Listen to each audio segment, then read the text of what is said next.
porque me están diciendo por WhatsApp que hay problemas de conexión de algunos. Entonces la voy a grabar y la voy a enviar de todas maneras. Desde aquí en adelante sí, ya no me he fijado en esos problemas de conexión. De todas maneras, si alguien necesita la primera parte, se puede volver a hacer, no hay ningún problema. Pero desde aquí en adelante que se sepa que está todo quedando grabado. Y las que siguen las voy a grabar desde el principio, no se me había ido eso. Bueno, continuando con la armada doble, se realiza por dos mangueras de 75 que desde la misma fuente de alimentación a un solo consumo, pudiendo ser un carro, bomba, monitor o red seca. Ya, como se puede ver aquí, se utiliza para un pitón monitor en este caso, y que son dos líneas que vienen de de distintas salidas, que pueden ser incluso un mismo carro, pero que sean distintas salidas desde su principio. Lo ideal es que sean dos fuentes distintas por si es que una fallase, y se utiliza para mover grandes cantidades de agua por grandes distancias, o para utilizar un pitón monitor como el que se ve acá. Las ventajas que tiene, que es la forma más eficiente de llevar gran cantidad de agua a distancia, que es lo que había dicho, y las desventajas que requiere mucho personal para su armado, eso por la cantidad de líneas que hay que extender y porque en su mayoría se utilizan líneas de gran magnitud. Realiza armadas dobles para alimentar convoy a distancia o alimentar monitores de grandes alojos sobre los 1400 litros por minuto. A ver, ya. Aquí vamos a hacer una pausa para recopilar un poco lo que tenemos en el cuartel. Nosotros contamos con dos unidades que utilizan cuerpos bombas, que son las que se utilizan para atacar, que son principalmente el BF-90. Eso se puede comprobar primero por el tamaño de las caracolas de succión y porque el BF-1 tiene una doble succión de 110. Pero ¿qué quiere decir el CB90 y el CB180? Y esto es importante que se sepa para lo que va a venir más adelante.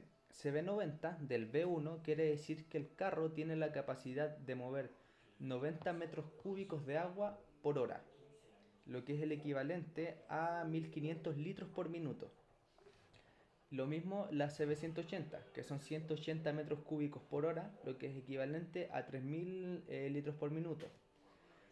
Hay que tener en cuenta eso para poder calcular lo que vamos a perder o cuánto nos va a estar durando el agua.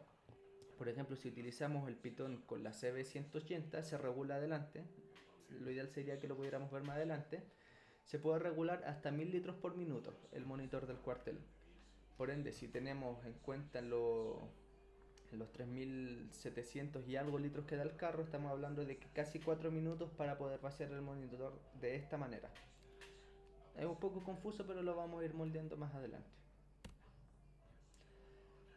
Y por último, en cuanto a lo que son pitones, tenemos los tipos de chorro. Que en este caso, en las imágenes se utilizó un pitón monitor para hacer la muestra, pero que los pitones que tenemos, los pequeños, los POC, los Scorpion y los Acrom, tienen los mismos tipos de chorro. Que también hay una academia online que va a salir, me parece que esta semana o la próxima, ya donde se muestran pitones.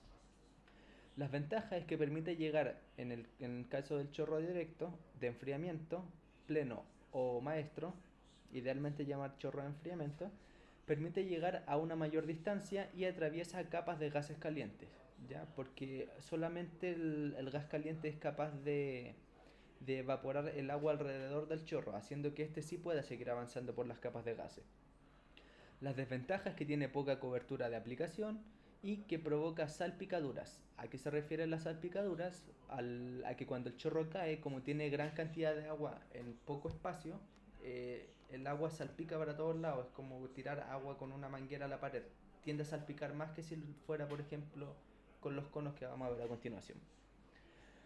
Luego tenemos el cono de poder o lluvia, como sale aquí, que tiene como ventaja que absorbe más calor que que el chorro directo. Esto porque las gotas están más pulverizadas, entonces tiene la desventaja, claro, que no va a avanzar tanto, pero sí va a tener una mayor capacidad de absorción de temperatura y de evaporación de agua.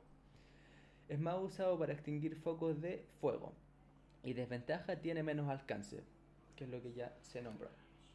Y por último tenemos la neblina, conocida como cono de protección, cortina de agua o neblina nuevamente. Está en dos veces. Ventajas: genera mayor cantidad de vapor. se usa como cortina protectora y enfría más que los otros, porque el agua está más dispersa, entonces tiene mayor capacidad de absorción, porque hay más agua en contacto con el aire caliente. Desventajas: tiene poco alcance y muy poca utilidad en extinción directa de fuego, ya que se utiliza mayormente para protegerse, una de las temperaturas y otro de los gases calientes. No sé si alguno ha hecho el experimento de que cuando se viene todo el humo en un forestal, al abrir esto se circula una cantidad de aire fresco. Es por lo mismo, porque hay mayor espacio de agua y eso desplaza más aire. Los chorros pueden ser lanzados en diferentes caudales, cantidad de agua por minuto, caudal, dependiendo de la marca y modelo de pitón. Los, ya. También hay que tener en cuenta, que no está aquí expresado todavía, que nosotros en el cuartel tenemos pitones americanos y pitones europeos. ¿Cuál es la problemática que se genera? Que el americano usa galones por minuto y el europeo usa litros por minuto. O al revés, mentiría si digo cuál es. ¿Qué es lo importante? Que hay que saber hacer el traspaso de unidades. Un galón son 3,785 litros y un litro son 2,264 galones. Un poco enredado. Por eso se simplifica a 4 litros por galón. Por ejemplo, si yo tengo 10 galones, multiplico por 4 y voy a tener los litros, o sea, serían 40 litros. Que es lo que se puede apreciar en la tabla de aquí abajo, donde está arriba en litros por minuto y abajo en galones por minuto. Lo mismo, para pasar de litros a galones, divido por 4. Si tengo 120 litros por minuto, dividido en 4, me da los 30 galones por minuto que se van a estar consumiendo. Si tengo 240, lo mismo dividido en 4 son 60 por minuto. Lo mismo acá y lo mismo en los 1000 galones por minuto. Como se dice, esto es un aproximado, pero es mucho más lógico que hacer la división de 264, de 0 a 264. La cantidad de agua a usar depende de la magnitud del fuego, carga de combustible, cantidad de energía calórica a absorber por el agua, la cual debe ser decidida por el OVAC a cargo de la emergencia. Ciclo de las mangueras. La manguera debe estar guardada de manera que permita un rápido y eficiente despliegue. Una vez usadas, se deben desaguar y guardar para su siguiente utilización. El desagüe, como ya lo vimos, pero lo vamos a repasar acá. Primero, el despliegue, que puede ser en cualquiera de sus dos maneras. Luego del despliegue viene la conexión. Por ejemplo, en el caso del pollo de la unidad BF1 ya no se hace el paso 2 porque vienen preconectadas. Está su uso para la extinción o lavado, que muchas veces incluso se utiliza para limpiar después de accidentes, por ejemplo el manguerín del R. Luego la desconexión, y esto sí se hace siempre, a pesar de que vengan en pollo, porque al momento de desaguar es mucho más factible desaguar de a una manguera que desaguar, por ejemplo, las 4 líneas que tenemos ahí, que son cerca de 100 metros de línea, porque el agua va a tener que recorrer mucho más. Siempre desconectarlas y después de hacer el enrollo, ya sea sobre sí misma o el otro que vimos, eh, hacer el desagüe con las líneas individuales y después conectar. Y finalmente el enrollado, que puede ser cualquiera de los dos que ya vimos. Finalmente, tenemos aquí los trabajos de las líneas. Primero, esto se utiliza para incendios estructurales. Y vienen las líneas que tenemos nosotros, que son la de 38, 52, 75, 70 en el caso nuestro, y el monitor. Esto se mide a 7 bares de presión, que es a lo que normalmente debiese trabajarse con un cuerpo bomba.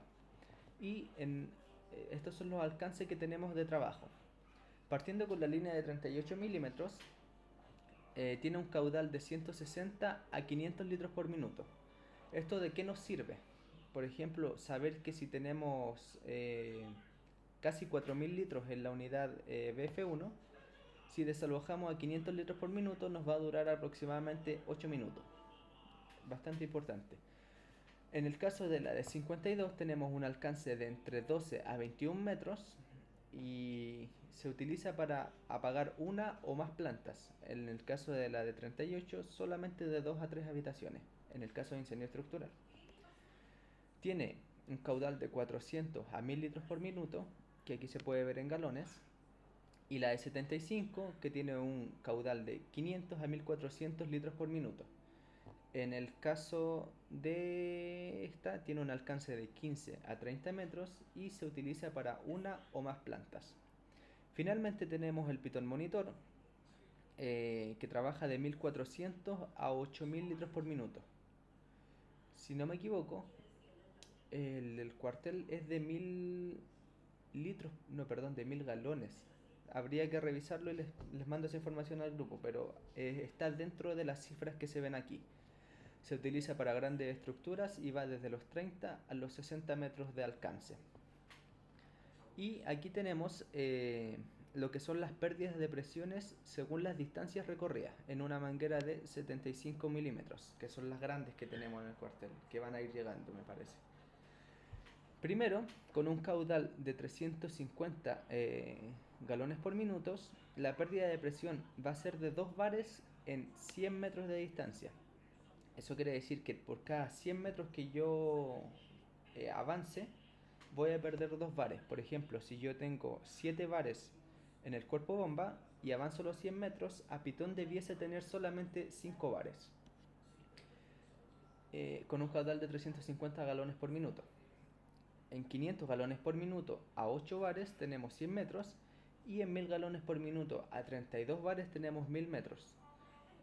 Hacer la salvedad de que las mangueras no se trabajan hasta esa presión. ¿Ya?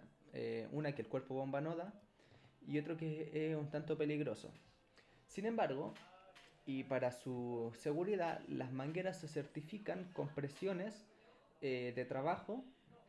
Están diseñadas, por ejemplo, las de 75 para trabajar hasta los 362 psi, que es el equivalente a 25 bares. Por ende, esta no es una presión de trabajo para una manguera. Las pruebas que se hacen a las mangueras se hacen hasta los 30 bares.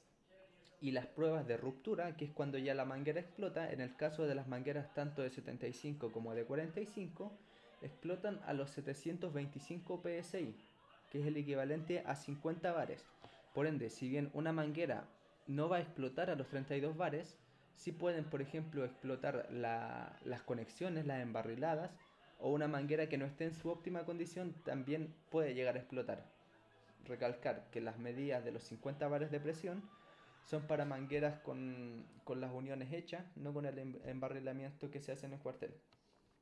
Y como extra, esta es una prueba de certificación de manguera. Como se puede ver aquí, se hace con manguera de 25 metros y se hacen las pruebas con las distintas presiones, que esto es lo que se utiliza para poder certificar el material y son las que se venden actualmente tanto en la Junta como en Starfire. Y eso.